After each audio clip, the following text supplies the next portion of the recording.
This is Arts in Depth on WSKG. I'm Bill Snyder.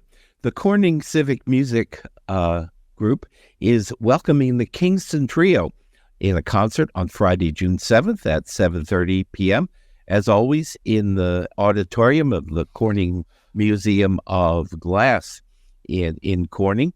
And I'm pleased to welcome from the current group of the Kingston Trio, Buddy Woodward, who is a multi-instrumentalist. And, well, how many instruments do you play? I see quite a few in behind you. Morning, Billy. How you doing? I play actually about 13 different instruments. I did session work when I was in Nashville, and I continue to do session work remotely from my home studio here in the Sonoran Desert. And how did you? What was your start in music? My start in music is, I kind of come from a showbiz family. My great-great-grandfather emigrated to America from Essen, Germany with P.T. Barnum. And Wow. performed in the circus. He did vaudeville. He did minstrelsy. He did all of that kind of stuff in the 19th and early 20th centuries before he retired to teach music. And then my Aunt Clara was a recording artist in the early days of Edison Cylinders and then Shellac 78s. She was a pianist. So we kind of had that in the family. My mother used to busk on the Jersey Shore as a teen. Well, she was going to Westchester Teachers College in Pennsylvania. I think that's now part of the Pennsylvania University system. My father was going there too. This is in 1958, 59, when the Kingston Trio were huge, and pretty much every college campus had their own folk group or two made up of students. Well, Westchester Teachers College was no exception. My mother had a group called the Mark III Trio, and they needed a third. And my father auditioned, and he got the gig, and eventually he got the girl. As a matter of fact, he stopped the song Worried Man on stage mid-performance to propose to her, much to the annoyance of her present boyfriend, the banjo player.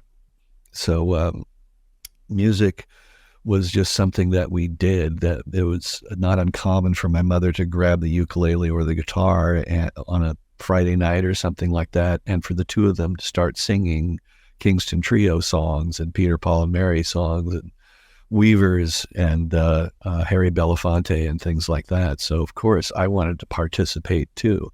So she started me on the baritone ukulele at the age of 4 years old. As a matter of fact, over this shoulder here, I'm trying to look at the camera point right there. That is the baritone ukulele in question behind this Martin guitar. So I started right away, and I had my parents' Kingston Trio records, and I just played them incessantly, and I worked with them. And when my little pitties got big enough to play a regular guitar, and I continued. Well, I'm glad you mentioned the ukulele because two, I believe, correct me if I'm wrong, but I think that two of the original members of the Kingston Trio, their first instrument was ukulele, and they were living in Hawaii. Dave Guard and Bob Shane were both born in Hawaii. Bob was born in Hilo on the Big Island, and then he moved to Oahu, where the Guard family lived. And they met as youngsters. I think, irony of ironies, Bob Shane may have taught Dave Guard his first ukulele chords. And then, of course, Dave went on to be this fantastic musician and outpaced everybody else. But Bob, I think, taught Dave his first ukulele chords. And if you musician students of the Kingston Trio, if you sort of take apart their recordings and the style, how did they make that sound? One of the biggest components is you'll always hear people mention Bob Shane's rhythm guitar playing. His strum pattern is a ukulele strum. no matter what style they're doing, it's the same. It's a ukulele strum, ba-da-ba, ba-da-da, ba-da-da. And you put the emphasis in different places for different styles of music and different time signatures, but it's a ukulele strum. And once you have that, then everything else falls in place.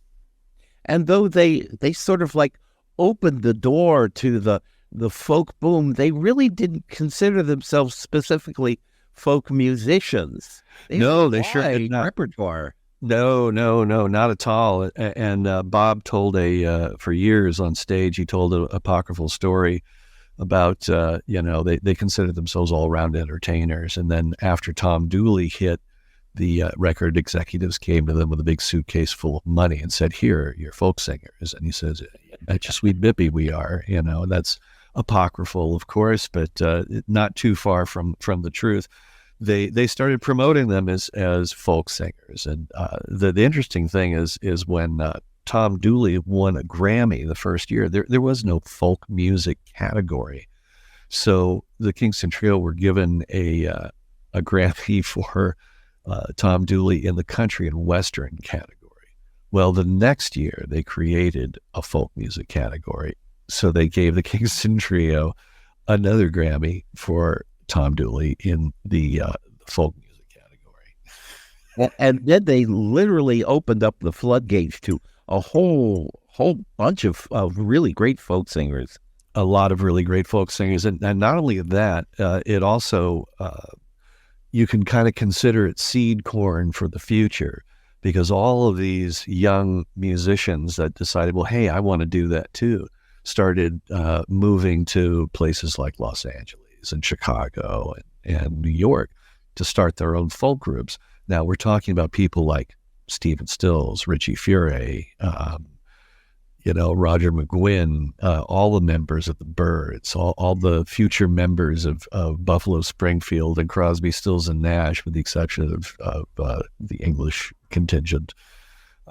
They all, the members of the association, members of the Turtles, like all these guys moved, to start their own Kingston Trio style folk groups. And some of them did stuff, and some of them, recorded.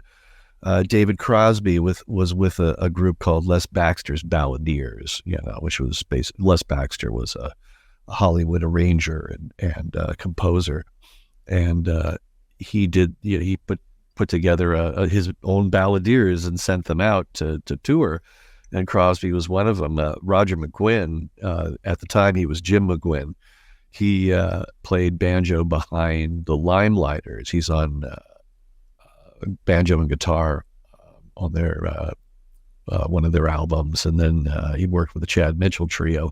So I mean, it just goes on. All these people, later, just 5, 6, 7 years later, after the Beatles hit, said, "Aha! I take that Beatle thing and put it together with this folk thing and folk rock, Mr. Tambourine Man, etc." All that's possible because of the Kingston Trio. If you take the Buffalo Springfield's second album, Buffalo Springfield, again, you turn it over and they handwrite, all of their influences, thanks to Fred Neil, thanks to, Pete Seeger, thanks to the Kingston Trio and John. So they wore their influences on their sleeves. How did you end up in the mix? Well, I've been planning. I've been planning getting into the group for 60 years actually, and it finally worked. That's all I wanted to do was basically be in the Kingston Trio. Listening to those records over and over again, that's how I learned part singing. That's how I learned rhythm and whatnot, And when the mechanics of it were Mike Marvin caught COVID a few years ago, and he wound up in a hospital in Santa Barbara with and it was kind of touch and go at that point. So he really realized, well, we need to get subs in case something goes wrong with somebody in the group. Well, I was friends with George Grove, who was served in the Kingston Trio for about 41 years. He was kind of a mentor to me, basically showed me,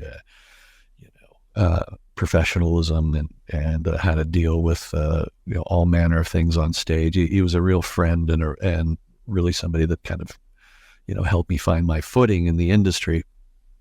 And basically that's how they knew of me, and they called me in to meet them. And of course I can sub for anybody in the group. I can do the Shane or I could do the banjo roll or the Nick Reynolds. So I came in and met them, and right about that point, Don Marovich turned in his resignation. So I just stepped in, had a rehearsal to sort of figure out where to toe the marks, and the rest is history. I am the 16th member of the Kingston Trio. And what repertoire are you doing at Corning? The show that we do, basically, we kind of strip it back to what it was like in the early 60s to see the Kingston Trio play. As in the 70s and the 80s and whatnot, Bob Shane had to add drums and electric bass and whatnot to kind of, give it more of a folk rock appeal in order to keep playing and do casinos and things like that. I mean, he had to kind of modernize the sound a little bit because, the whole nostalgia bag hadn't happened yet. So they did that for a long time. What we do is we kind of strip it back to what it was like in the early days, and that includes using like a single mic stand that we choreograph ourselves around, switching places, and depending on who's singing lead and things like that. We went back to a single upright bass. It's really, the experience is like seeing the show in the old days. You'd have to squint, of course, because none of us look like 28-year-olds anymore. But, that's what we'll be doing. Of course, you're going to get all the hits, and then we have some cool songs that weren't hits, but Kingston Trio fans might recognize. Roddy McCorley is one of them. It's an Irish song from the revolutionary song from the College Concert album. So you're gonna get all the songs you recognize, and then a bunch of ones that you don't. Well, you're going to get all those songs on Friday, June 7th at 7:30 p.m. in the Corning Museum of Glass Auditorium, sponsored by the Corning Civic Music Association. If you'd like more information, you can go online to corningcivicmusic.org. We hope you like this video on YouTube and share it with your friends. You can also subscribe to the WSKG YouTube channel, and you'll be notified whenever a new interview is up. And my guest has been one of the current members of the Kingston Trio, Buddy Woodward. Thanks for joining us. Thank you, Bill. We sure appreciate it. Looking forward to seeing everybody at the show in Corning.